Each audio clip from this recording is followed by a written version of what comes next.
বুঝে গেছেন আপনারা? এই বুজুর্গ বলে এভাবে, আমি গুনাহ করি নাই। আপনাদের এলাকার এমন বড় বুজুর্গ আছে বলেই তো আপনারা বরকতে আছেন এখনো।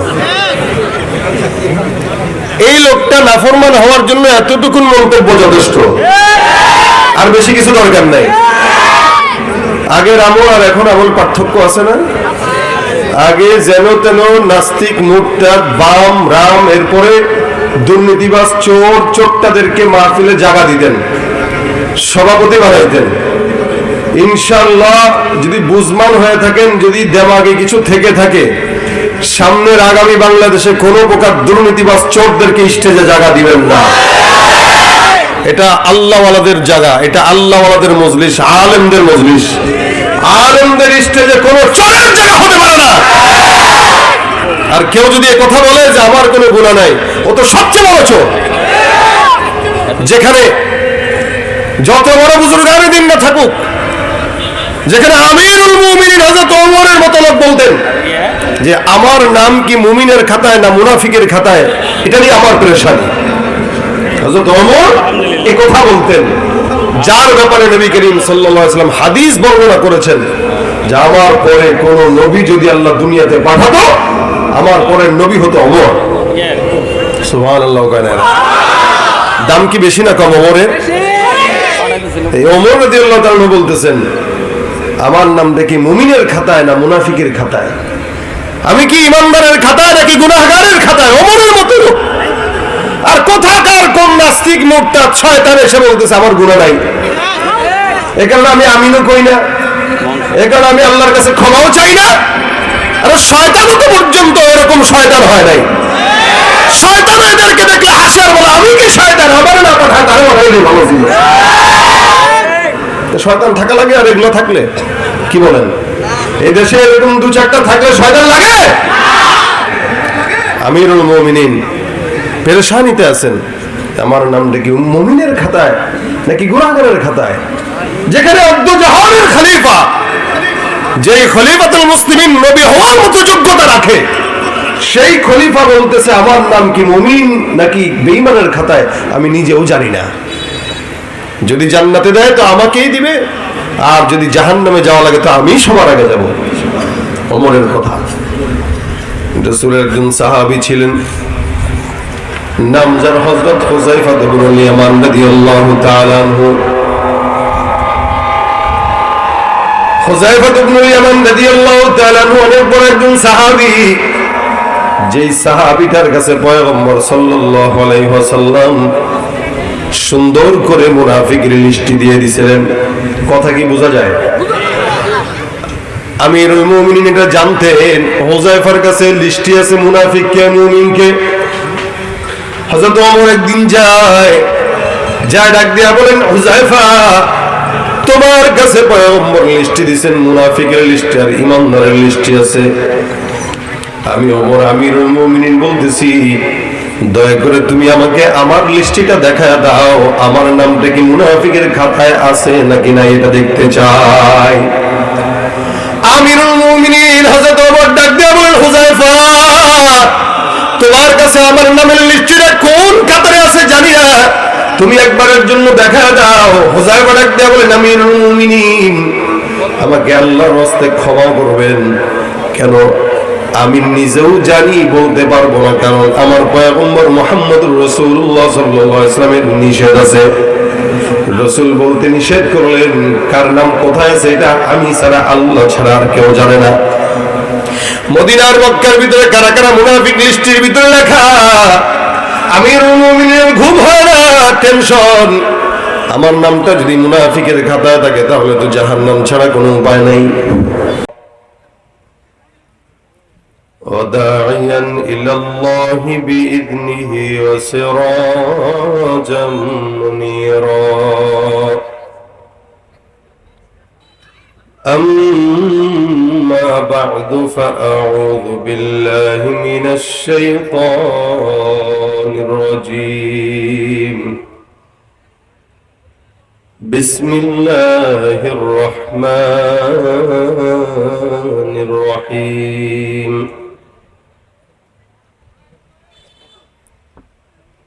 وأن استغفروا ربكم ثم توبوا إليه يمتعكم متاعا حسنا إلى أجل مسمى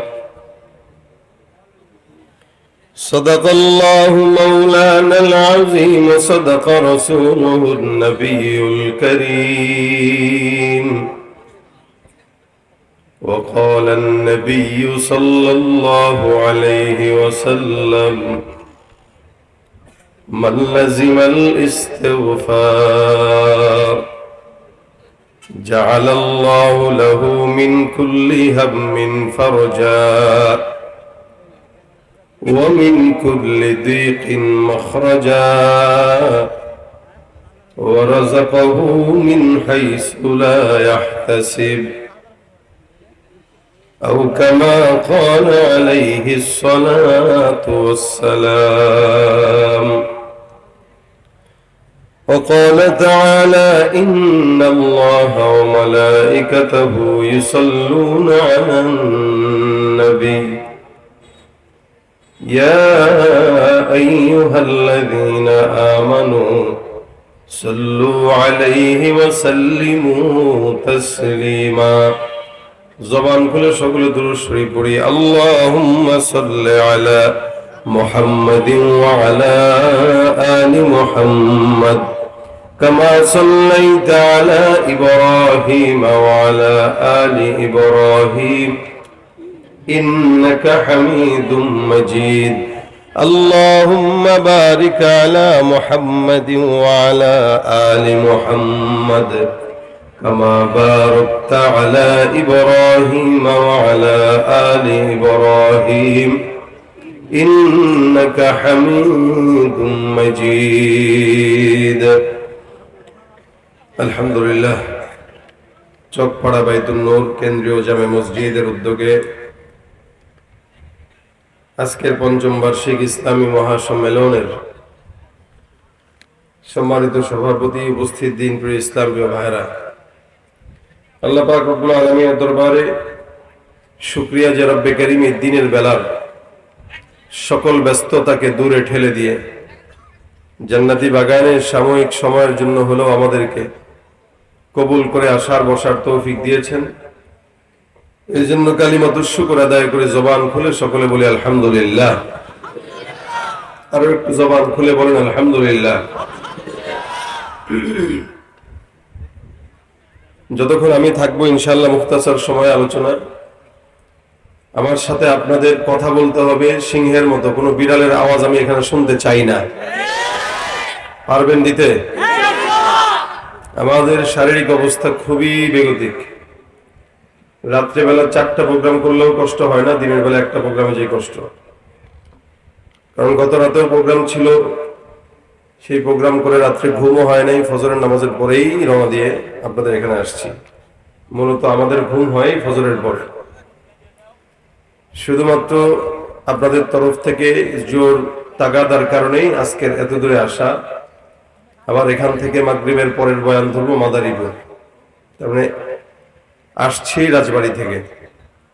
তাহলে বুঝেন সফরটা কত ক্লান্তিময়।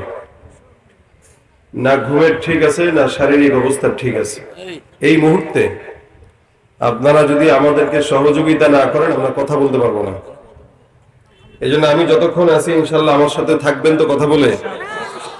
ছাত্র ভাইরা সব রাজি আছেন ইনশাল্লাহ? যদি আমাকে ঠেলে ঠেলে আপনারা কিছুক্ষণ সময় নেন তাহলে আমার ঘুমানোর কোনো সুযোগ থাকবে না। আর যদি চুপচাপ থাকেন হয়তো ঘুমে ঘুমে ওয়াজ হইতে পারে। ড্রাইভার গাড়ি চালায়, যাত্রীরা ঘুমায়। হেল্পারও যখন ঘুমায় তখন ড্রাইভার গাড়ি ক্ষেতের মধ্যে নিয়ে যায়। আপনারা আমার হেল্পার এবং যাত্রী। আমি ড্রাইভিং এ বসছি, সুতরাং কিভাবে সামনে আমাকে নেওয়া লাগবে এটার ফিকির আপনাদেরই করতে হবে। পারবেন করতে ইনশাআল্লাহ? যদি কথা বলেন তো ওয়াজও হবে, দুই একটা গজলও হবে। রাজি আছেন শুনতে? আওয়াজ হবে কিসের মতো বলেন? সুবহানাল্লাহ, তাকবীর। আল কোরআনের সৈনিক আমি, নেই তো কোনো ভয়। এক আল্লাহর গোলাম আমি, এই তো পরিচয়। এই পৃথিবীর সবই নকল, এই পৃথিবীর সবই নকল, আসল কিছুই নয়। এক আল্লাহর গোলাম আমি, এই তো পরিচয় আমার, এই তো পরিচয়। ঠিক না? কোরআন হাদিস শাসনতন্ত্র রাসূল আমার নেতা, উৎসাহ মোর চির অম্লান ইতিহাস বীর গাথা। কোরআন হাদিস শাসনতন্ত্র রাসূল আমার নেতা, উৎসাহ মোর চির অম্লান ইতিহাস বীর গাথা। এক আল্লাহ ছাড়া আমার দিলে, এক আল্লাহ ছাড়া আমার দিলে নেই তো কারো ভয়। এক আল্লাহর গোলাম আমি, এই তো পরিচয় আমার, এই তো পরিচয়। আল কোরআনের সৈনিক আমি, নেই তো কোনো ভয়। এক আল্লাহর গোলাম আমি, এই তো পরিচয় আমার, এই তো পরিচয়। ঠিক না? আমাদের পরিচয়, আমরা কার গোলাম? কোনো ভয় আছে? আলহামদুলিল্লাহ, আল্লাহ পাক যেহেতু আনছেন, দিনের বেলা রোদের মধ্যে বসছেন, কষ্ট হবে না তো ইনশাআল্লাহ? সাময়িক কষ্ট হলেও আল্লাহ পাক অন্য জায়গা থেকে বারাকাত দান করবে ইনশাআল্লাহ। আল্লাহ আজকের মজমাকে ভরপুর কবুল করে, বলেন আমিন। একটু সাউন্ডের রিভার্ব থাকবে, মনিটর, ভোকাল, টোটাল আউটপুট বাড়বে। ভাই মিক্সচারে হাত দাও, মিক্সচারে হাত দাও, মিক্সচারে হাত দিয়ে টোটাল আউটপুট বাড়াও। দিলে না? রিভার্ব দাও, সাউন্ড ভাষা থাকবে, ইকো। তো ভাইরা আমার, আমি আপনাদের সামনে একটি আয়াতে কারিমার অংশ বিশেষ তেলাওয়াত করেছি শুরুর। এটার অনুকূলে দু চারটা কথা আল্লাহ পাক আমাকে যেন বলার তৌফিক দেয়। যেগুলো বলবো আগে আমাকে আমলের নিয়তে বলার তৌফিক দেখ, এরপরে আপনাদেরকে আমল করার তৌফিক দান করুন। কষ্ট করে দিনের বেলা বসছি, রাতের বেলা বসলে তো সারা দিনের কার্যক্রম শেষ করে তারপর আমরা আসি। যেহেতু দিনের আলোতে বসছি, ব্যবসা বাণিজ্য বন্ধ করে কাজ কাম ছেড়ে দিয়ে আসা বসাটা যেন ফায়দাওয়ালা হয়, এটা যেন ফায়দা থেকে খালি না হয়, সে ফিকির করবো ইনশাআল্লাহ। দেখেন, এখানে আমরা যারা আছি, আপনারা বলেন তো, আমাদের এখানে একজন কি কেউ বলতে পারবে যে আমি আমার এই জিন্দেগিতে কোনোদিন কোনো প্রকার গুনাহ করি নাই? এই কথা আপনারা বলতে পারবেন? কেউ পারবে? কিন্তু আপনাদেরই এই এলাকার একজন বহুত বড় বুজুর্গ আছে, বুঝে গেছেন আপনারা? এই বুজুর্গ বলে এভাবে, আমি গুনাহ করি নাই। আপনাদের এলাকার এমন বড় বুজুর্গ আছে বলেই তো আপনারা বরকতে আছেন এখনো। এই লোকটা নাফরমান হওয়ার জন্য এতটুকু মন্তব্য যথেষ্ট, আর বেশি কিছু দরকার নাই। আগের আমল আর এখন আমল পার্থক্য আছে না? আগে যেন তেন নাস্তিক, মুরতাদ, বাম, রাম, এরপরে দুর্নীতিবাজ, চোর, চোরটাদেরকে মাহফিলে জায়গা দিতেন, সভাপতি বানাইতেন। ইনশাআল্লাহ যদি বুঝমান হয়ে থাকেন, যদি দেমাগে কিছু থেকে থাকে, সামনের আগামী বাংলাদেশে কোনো প্রকার দুর্নীতিবাজ চোরদেরকে স্টেজে জায়গা দিবেন না। এটা আল্লাহওয়ালাদের জায়গা, এটা আল্লাহওয়ালাদের মজলিস, আলেমদের মজলিস। আলেমদের স্টেজে কোনো চোরের জায়গা হতে পারে না। আর কেউ যদি এই কথা বলে যে আমার কোনো গুনাহ নাই, ও তো সবচেয়ে বড় চোর। যেখানে যত বড় বুজুর্গ আমি দিন না থাকুক, যেখানে আমিরুল মুমিনিন হযরত ওমরের মতো লোক বলতেন যে আমার নাম কি মুমিনের খাতায় না মুনাফিকের খাতায়, এটা নিয়ে আমার পেরেশানি।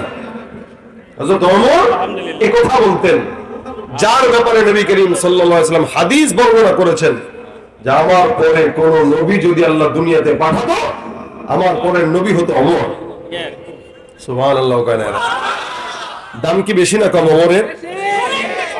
এই ওমর রাদিয়াল্লাহু তাআলা বলতেছেন আমার নামটা কি মুমিনের খাতায় না মুনাফিকের খাতায়? আমি কি ইমানদারের খাতায় নাকি গুনাহগারের খাতায়? ওমরের মতো। আর কোথাকার কোন নাস্তিক মুরতাদ শয়তান এসে বলতেছে আমার গুনাহ নাই। এই কারণে আমি আমিনও কই না, এই কারণে আমি আল্লাহর কাছে ক্ষমাও চাই না। আরে শয়তান তো পর্যন্ত এরকম শয়তান হয় নাই। শয়তান এদেরকে দেখলে হাসে আর বলে আমি কি শয়তান, আমার না পাঠায় তারে বানাইলে ভালো ছিল। শয়তান থাকা লাগে আর এগুলো থাকলে কি বলেন? এই দেশে এরকম দু চারটা থাকলে শয়তান লাগে? আমিরুল মুমিনিন পেরেশানিতে আছেন, আমার নামটা কি মুমিনের খাতায় নাকি গুনাহগারের খাতায়? যেখানে অর্ধ জাহানের খলিফা, যে খলিফাতুল মুসলিমিন নবী হওয়ার মতো যোগ্যতা রাখে, সেই খলিফা বলতেছে আমার নাম কি মুমিন নাকি বেঈমানের খাতায় আমি নিজেও জানি না। যদি জান্নাতে দেয় তো আমাকেই দিবে, আর যদি জাহান্নামে যাওয়া লাগে তো আমি সবার আগে যাব। ওমরের কথা। রাসূলের একজন সাহাবী ছিলেন, নাম যার হযরত হুযায়ফা ইবনুল ইয়ামান রাদিয়াল্লাহু তাআলা আনহু। হুযায়ফা ইবনুল ইয়ামান রাদিয়াল্লাহু তাআলা আনহু অনেক বড় একজন সাহাবী। যেই সাহাবীটার কাছে পয়গম্বর সাল্লাল্লাহু আলাইহি ওয়াসাল্লাম সুন্দর করে মুনাফিকের লিস্ট দিয়ে দিয়েছিলেন। কথা কি বোঝা যায়? আমিরুল মুমিনিন এটা জানতেন, হুযায়ফার কাছে লিস্টে আছে মুনাফিক কে মুমিন কে। হযরত ওমর একদিন যায় ডাক দিয়া বলেন, হুযায়ফা তোমার কাছে পয়গম্বর লিস্ট দিয়েছেন, মুনাফিকের লিস্ট আর ঈমানদারের লিস্ট আছে। আমি ওমর আমিরুল মুমিনিন বলতেছি, দয়া করে তুমি আমাকে আমার লিস্টটা দেখায় দাও, আমার নামটা কি মুনাফিকের খাতায় আছে নাকি না এটা দেখতে চাই। আমিরুল মুমিনিন হযরত ওমর ডাক দিয়া বলেন, হুযায়ফা তোমার কাছে আমার নামের লিস্টটা কোন খাতায় আছে জানি না, তুমি একবারের জন্য দেখায় দাও। হুযায়ফা ডাক দিয়া বলেন, আমিরুল মুমিনিন আমাকে আল্লাহর রাস্তায় ক্ষমা করবেন। কেন? আমি নিজেও জানি বলতে পারবো না, কারণ আমার পয়গম্বর মুহাম্মদুর রাসূলুল্লাহ সাল্লাল্লাহু আলাইহি ওয়াসাল্লামের নিষেধ আছে। রাসূল বলতে নিষেধ করলেন, কার নাম কোথায় আছে এটা আমি ছাড়া, আল্লাহ ছাড়া আর কেউ জানে না। মদিনার মক্কার ভিতরে কারা কারা মুনাফিক লিস্টের ভিতরে লেখা, আমিরুল মুমিনিনের ঘুম হয় না, টেনশন। আমার নামটা যদি মুনাফিকের খাতায় থাকে তাহলে তো জাহান্নাম ছাড়া কোনো উপায় নাই। আমার নামটা যদি ইমানদারের খাতায় থাকে তাহলে তো আল্লাহর কাছে রহমতের আশা করা যায়। ঘরের মধ্যে প্রবেশ করার পর একদিন, 2 দিন, 3 দিন রাত হয়ে গেল, ওমরের ঘুম হয় না। আমিরুল মুমিনিন চিন্তা করলেন, যদি নামটা আমার মুনাফিকের খাতায় হয় আমি কেমনে মুনাফিকের খাতা থেকে নামটা কাটানো যাবে সেই চিন্তা করা দরকার। এ মুসলমান, আমাদের সমাজের মধ্যে যত মুসলমান আছেন অধিকাংশ মুসলমান কিন্তু নামে মুসলমান, কামে মুনাফিক, ঠিক কিনা? মুসলমান দাবি করে নামাজ নাই, রোজা নাই, হজ নাই, যাকাত নাই। মুসলমান দাবি করে সুদের কারবারি করে, মুসলমান দাবি করে ঘুষ খায়, মুসলমান দাবি করে কোরআন তেলাওয়াত করে না, কোরআন মানেও না। মুসলমান দাবি করে এমন কোন অন্যায় নাই যে অন্যায়টা সে করে না। আমার আল্লাহ বলেন, ওয়ামিনান নাসি মান ইয়াকুলু আমান্না বিল্লাহি ওয়া বিল ইয়াউমিল আখিরি ওয়া মা হুম বিমুমিনিন। মানুষের মধ্যে এমন একদল থাকবে যারা নিজেরা নিজেদেরকে মুমিন দাবি করবে, ইমানদার দাবি করবে, আল্লাহওয়ালা দাবি করবে। আমার আল্লাহ ডাক দেয়া বলে, হে ইমানদার বান্দা, জেনে রাখবা, শুনে রাখবা, যারা নিজেরা নিজেদেরকে মুমিন বলে দাবি করে আমি আল্লাহ বললাম এরা মুমিন নয়, এরা মুনাফিক, এরা ভণ্ড বেঈমান। তুমি রমজান এলে রাখো না রোজা, দিনকে করো আঘাত, পয়সা কড়ির নেই তো অভাব, দাও না তো যাকাত। ইমানদারির বড়াই করো, নেই তোমার ইমান, তুমি ইমানদারির বড়াই করো, নেই তোমার ইমান। তুমি কেমন মুসলমান, তুমি কেমন মুসলমান, তুমি কেমন মুসলমান। নামাজের সাথে নাই পরিচয়, মানো না কোরআন, নামাজের সাথে নাই পরিচয়, মানো না কোরআন। তুমি কেমন, তুমি কেমন মুসলমান। তুমি নবীর উম্মত দাবি করো, সুন্নাহ মানো না, নবীর অপমানে তোমার হৃদয় কাঁদে না। নবীর উম্মত দাবি করো, সুন্নাহ মানো না, নবীর অপমানে তোমার হৃদয় কাঁদে না। তুমি বিজাতীয় সংস্কৃতিতে শোকেছো পরাণ, তুমি বিজাতীয় সংস্কৃতিতে শোকেছো পরাণ। তুমি কেমন মুসলমান, তুমি কেমন মুসলমান, ঠিক কিনা? সুদের টাকায় প্রাসাদে গড়ো, ঘুষ ছাড়ো না, দিন দুঃখী না খেয়ে মরে খবর রাখো না। তুমি সুদের টাকায় প্রাসাদে গড় ঘুষ ছাড়ো না, দিন দুঃখী না খেয়ে মরে খবর রাখো না, তুমি ঘুষ খেয়ে অবিচার করো সাজিয়া প্রধান, তুমি ঘুষ খেয়ে অবিচার করো সাজিয়া প্রধান, তুমি কেমন মুসলমান, তুমি কেমন মুসলমান, নামাজের সাথে নাই পরিচয়, মানো না কোরআন, তুমি কেমন মুসলমান, তুমি কেমন মুসলমান। দাবির নাম মুসলমান নাকি মানার নাম? এই জন্য আমার আল্লাহ পাক বান্দাকে শিখাই দিয়েছেন, যারা ইমানদার তারা বলে সামি'না ওয়া আতা'না, যারা বেঈমান তারা বলে সামি'না ওয়া আসাইনা। বেঈমানরা কান দিয়া ঢুকায় একদিক দিয়া, বের করে আরেক দিক দিয়া, আর ইমানদাররা কান দিয়া ঢুকায় দেমাগে নেয়, অন্তর দিয়া অনুধাবন করে, আমল দিয়া পরিপূর্ণ করে। ঠিক কিনা? আমিরুল মুমিনিন ডাক দিয়া বলে, আমার নামটা কি মুমিনের খাতায় নাকি মুনাফিকের খাতায়? হুযায়ফা বলে না, ওমর বাসার মধ্যে যায়, ঘুম নাই, চোখের মধ্যে ঘুম নাই, আমিরুল মুমিনিন ঘুমায় না, পেরেশানি। আমার নামটা যদি মুনাফিকের খাতায় হয়, জাহান্নাম ছাড়া আমার কোনো দ্বিতীয় রাস্তা নেই। 3 দিন পরে আমিরুল মুমিনিন হুযায়ফার ঘরের মধ্যে যায়, দরজায় টোকা দেয়। হুযায়ফা কে? বলে আমি আমিরুল মুমিনিন ওমর। হুযায়ফা ডাক দেয়, কয় আমিরুল মুমিনিন, আপনি আমার দরজার সামনে না এসে আমাকে খবর দিলেই তো আমি আপনার সামনে চলে যেতাম। ওমর ডাক দিয়া বলে, হুযায়ফা একটা প্রশ্নের জন্য আসলাম, জবাব দিবা? আমিরুল মুমিনিন যখন বললেন জবাব দাও, হুযায়ফা ডাক দিয়া বলে, আমিরুল মুমিনিন বলেন, আপনার জন্য আমি তৈয়ার। হুযায়ফা ডাক দিয়া বলে, কি প্রশ্নের জবাব দেওয়া লাগবে? আমিরুল মুমিনিন ওমর ডাক দিয়া কয়, হুযায়ফা, আমার কতদিন যাবত মাথার মধ্যে একটা পেরেশানি কাজ করে, আমি এই পেরেশানির মধ্যে আছি, বলো আমার ইন্তেকালের পর তুমি হুযায়ফা আমার লাশের জানাজার নামাজ পড়বা কিনা? আমিরুল মুমিনিন ডাক দিয়া বলে, আমার লাশের জানাজার নামাজ তো তুমি পড়বা? বলে হ্যাঁ। হুযায়ফা ডাক দিয়া বলে, কি বলেন আমিরুল মুমিনিন, আপনার মতো একজন সাহাবী ওমর, যার ব্যাপারে পয়গম্বর বলেন নবী হওয়ার যোগ্যতা কারো নাই, ওমরের আছে। ওমর যদি আমার পরে কোন নবী হইতো, আমার পরের নবীটাই হইতো হযরত ওমর। আপনার মতো একজন সাহাবীর জানাজা আমি হুযায়ফা কেন করব না? আমিরুল মুমিনিন, আপনার কাছে আমি ওয়াদাবদ্ধ নিয়ত করলাম, অবশ্যই অবশ্যই আল্লাহ যদি হায়াতে বাঁচায় রাখে, আপনার ইন্তেকালের পর আপনার লাশের জানাজার নামাজটা আমি হুযায়ফা করব। হুযায়ফা রাদিয়াল্লাহু তাআলা সুন্দর করে ক্লিয়ারেন্স দেয়া যায়। আমিরুল মুমিনিন এবার খুশি হয়ে গেল, আলহামদুলিল্লাহ, আল্লাহ তোমার শুকরিয়া। হুযায়ফা ডাক দিয়া বলে, কেন আপনি জিজ্ঞাসা করলেন? গভীর রাতে কেন জানাজার নামাজের জন্য আমার দরজায় আসলেন? এবার আমিরুল মুমিনিন ডাক দিয়া বলে, হুযায়ফা, গত 3 দিন আগে তোমার কাছে আমার নামটা কি মুনাফিকের খাতায় আছে নাকি ইমানদারের খাতায় আছে জানার জন্য জিজ্ঞাসা করলাম, তুমি বলো নাই। আমি জানি তোমার কাছে লিস্টে আছে, তুমি জানো মুনাফিক কে ইমানদার কে, সুতরাং আমি এটা জানি মুনাফিকের জানাজা অন্য কেউ পড়লেও হুযায়ফা পড়ে না। আমি তোমাকে জিজ্ঞাসা করলাম, হে হুযায়ফা, আমার লাশের জানাজার নামাজটা তুমি পড়বা কিনা বলো। নিঃসন্দেহ তুমি আমার কাছে ওয়াদাবদ্ধ, তুমি আমার জানাজার নামাজ পড়বা। তুমি নিজের জবানে স্বীকারোক্তি দিলা, তার মানে আমার বোঝা হয়ে গেল আমি ওমরের নামটা আল্লাহর রহমতে মুনাফিকের খাতায় নয়, ইমানদারের খাতায়।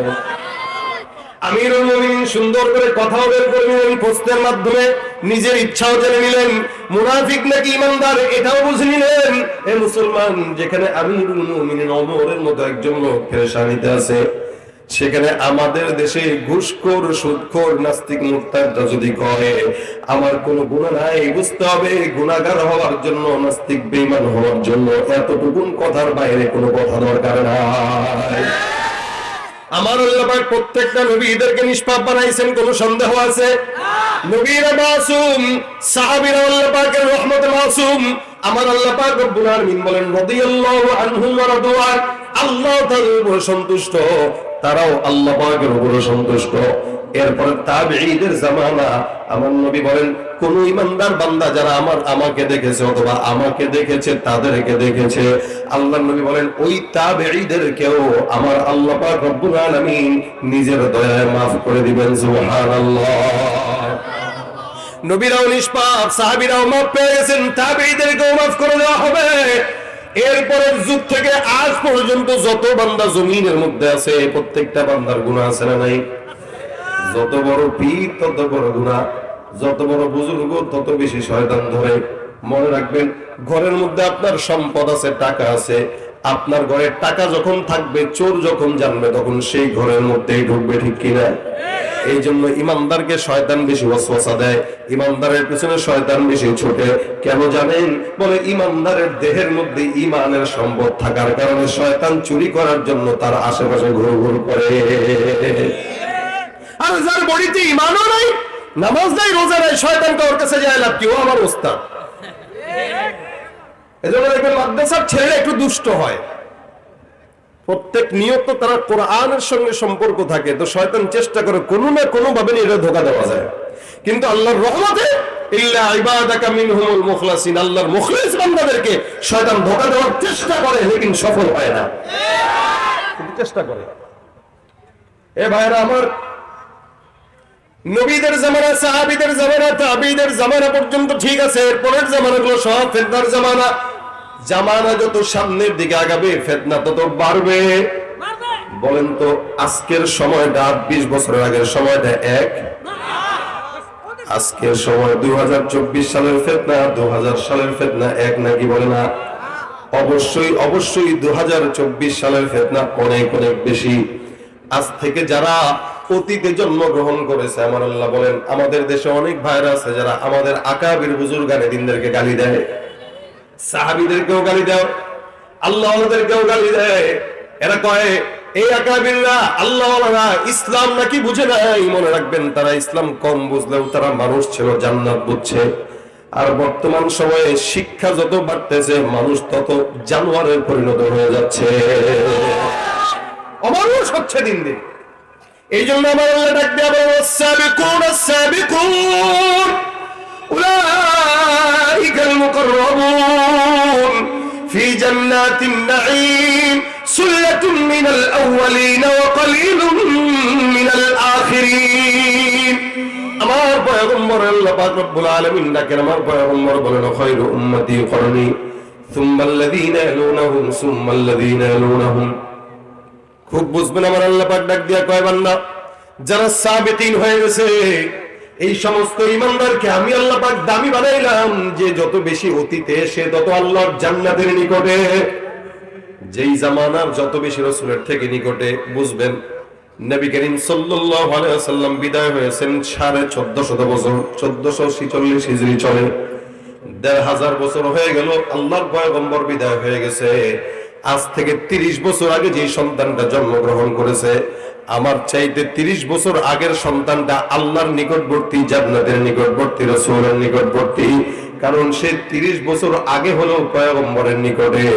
এমনকি আজকের সন্তানটাও আগামীকালের সন্তান থেকে একদিন হলেও আল্লাহর নবীর নিকটে। সুতরাং পূর্ববর্তীদেরকে গালি না দিয়া তাদের মতো হওয়ার চেষ্টা করেন। আপনি আপনার বাবার দিকে তাকান, মায়ের দিকে তাকান। ভাই, এই এলাকার কথাও যদি বলি, এখনকার হালত তো ভিন্ন। 20 বছর আগেও বলেন তো, আমাদের দেশের যে সমস্ত মহিলারা ছিল, রাস্তা দিয়ে হেঁটে হেঁটে যাইতো, 60 বছরের মুরব্বী, 70 বছরের মুরব্বী, রাস্তায় যদি কোনো বেগানা পুরুষ দেখতো, পুকুর পাড়ে যেয়ে নামতো। রাস্তায় কোনো বেগানা পুরুষ দেখলে এই পর্যন্ত ওড়না টেনে দিত, শাড়ির আঁচলটা এই পর্যন্ত টেনে দিয়ে ওই গাছের আড়ালে, বিল্ডিং এর আড়ালে, টিনের চালের আড়ালে লগাইত। আর বর্তমান সময়ে নারীরা পুরুষদেরকে দেখার সাথে সাথে লুকাবে তো দূরের কথা, ওড়না বুকে থাকলেও সেটা সরায় দেয়। এটাই বাস্তব। তার মানে আমার মা খালারাই ভালো, সামনে যারা আসতেছে এরা যতদিন যাচ্ছে ততই উগ্র হচ্ছে, ঠিক কিনা? নারীদের হালত তো এখন এরকম, মাআযাল্লাহ, আল্লাহ মাফ করুক, বেশিরভাগ মানুষই তো ভালো, কম মানুষই খারাপ। কিন্তু বর্তমান সময়ে বেশিরভাগ মানুষই খারাপ, কম মানুষই ভালো। যার কারণে মা বোনরাও দিন যত যাচ্ছে উগ্র হচ্ছে। বাজারে যাবেন নারী, মার্কেটে যাবেন নারী, সংসদের মধ্যেও নারী, সব জায়গায় নারী। আর পুরুষরা সব ঘর জামাই হয়ে বসে আছে শ্বশুর বাড়ি। নারী বেশি না? ফিতনা বাড়তেছে না কমতেছে? নিজে কিনে দিবেন, কাপড় পছন্দ হবে না, তার নিজের যাওয়া লাগে।